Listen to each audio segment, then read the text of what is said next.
The Day Collective, things aren't always what they seem to be. Like, I would think most of my life that's been the case.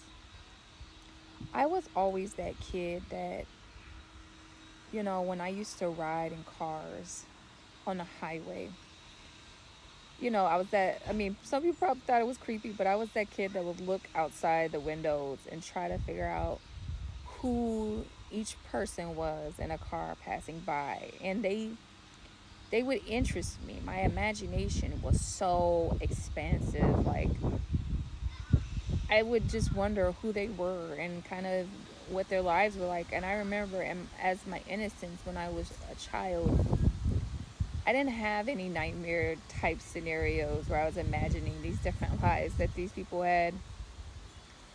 I would see them in the positive. I wouldn't wonder about their strife. I wouldn't worry about their worry. I would just imagine the different lives they would have. And that is how we really should be doing, y'all. As adults, today's word is be slow to judge. All praise to the Most High God. Love to the mother. It's easy to get caught up judging other people, y'all. It's so simple. It's so simple to judge other people in that moment. Whatever's happening to you, they cut you off, they do you wrong, or you see them struggling. It's so easy just to default and say, well, they're that way because this happened, or they're that way because their parents, or they're that way because they're from X, Y, and Z. But y'all, we really gotta stop doing it. You know, I think we are using the wrong senses. Real talk. And the wrong things that we're considering when we're thinking about, well, do we really want to be associated or affiliated with folks, y'all? In my past messages I've talked about like how everything is upside down, flip, you know, like especially like for the younger folks when they consider whether or not they're going to affiliate with different people, you know, of course it's like who's cool, but nowadays, y'all, my kids are in school. It's like who's got the nicest shoes, who's got the nicest fits, who's the most popular, who plays sports, and I know this has been the way for a long time, but it's like really, really, really that case now. Who has their nails done? Who has their eyebrows done? Whose hair is the prettiest, and then there's this whole colorism thing. Oh, well, you got curly hair, or your eyes are lighter, especially, more in the black community, but it's that way, in all communities from what I can tell. And so we sorry, we fixate on these things about why we would want to really be with people, and then we isolate ourselves, or we create misfits of people, or we say that people are weird, or they don't fit in, and those people are bullied based on like how much money do they have, you know what I mean, where do they live, you know was there an incident that happened with someone else, like in the environment. I'm talking about when we're younger, but I feel like the same carries in adulthood, y'all. We fixate on things like that in terms of very surface level money, yeah. When you're a woman, are you a single woman? All of a sudden your status just immediately drops. Are you married? Do you look like you got a good life? Do you have a house? Do you have a nice car? you know um Somehow having a man immediately puts a seal of approval on you when you're a woman, especially when you're a woman over 30.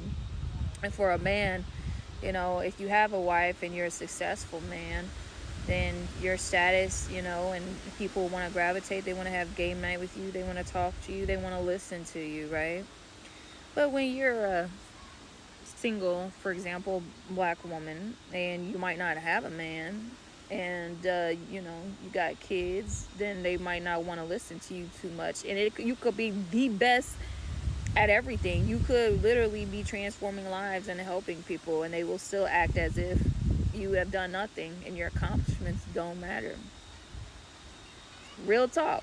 I'm talking about myself, y'all. Like in this case, I am in a relationship with a man that I love deeply, and I do have kids, but like sometimes, y'all, I just be looking at my family like they don't even see me, and they don't see me because I'm not a man, I guess. I don't even know, y'all.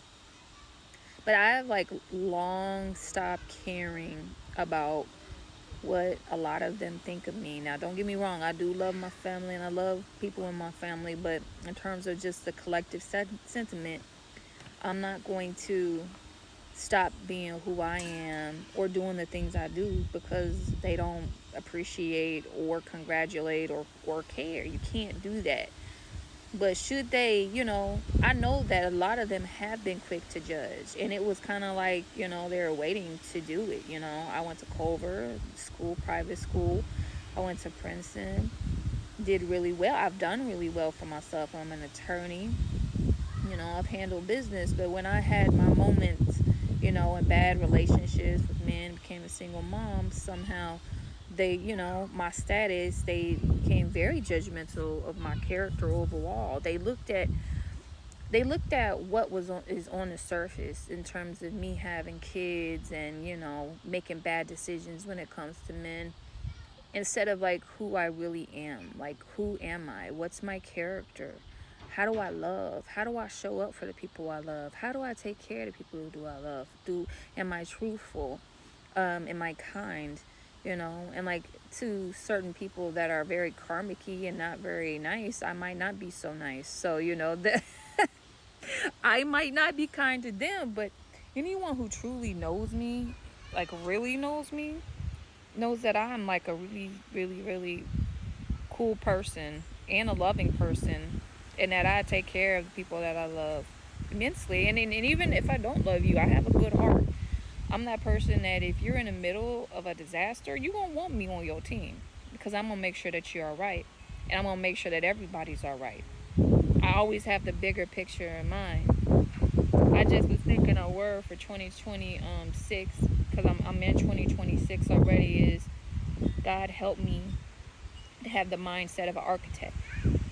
And I really mean that, where I can understand, I can see things at a higher level, and I can create beautiful things, and I can positively affect the people in my life, and I can get joy out of seeing that. And that's how I've carried myself. But sometimes I do kind of get upset when I work very hard to create, environments and realities, and no one seems to pay attention, care, or acknowledge it. And it's kind of funny because I'm sure that's how, God can feel when God was a human. So, when I say having the mind of an architect, I probably mean mind of more Christ-like, right? Then that's something that I'm working through, and I'm letting go of, But seriously, I really encourage you to look at how people treat you. How do they love you? How do they show up for you when you're at your worst? How do they show up for you when you're at your best? If you got a lot of money and you got a lot of things, are they always asking for something?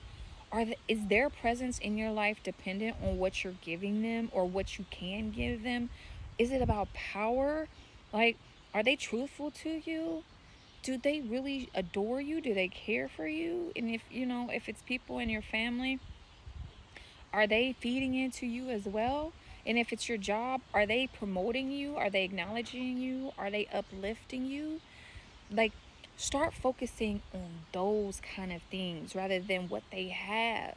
Focus on who they are being and how they are treating people. And then also pay attention to their energy. And so pay attention if they're draining you. Pay attention if they're bringing chaos around you. Pay attention if they're making you feel good. Pay attention if they make you feel loved and full.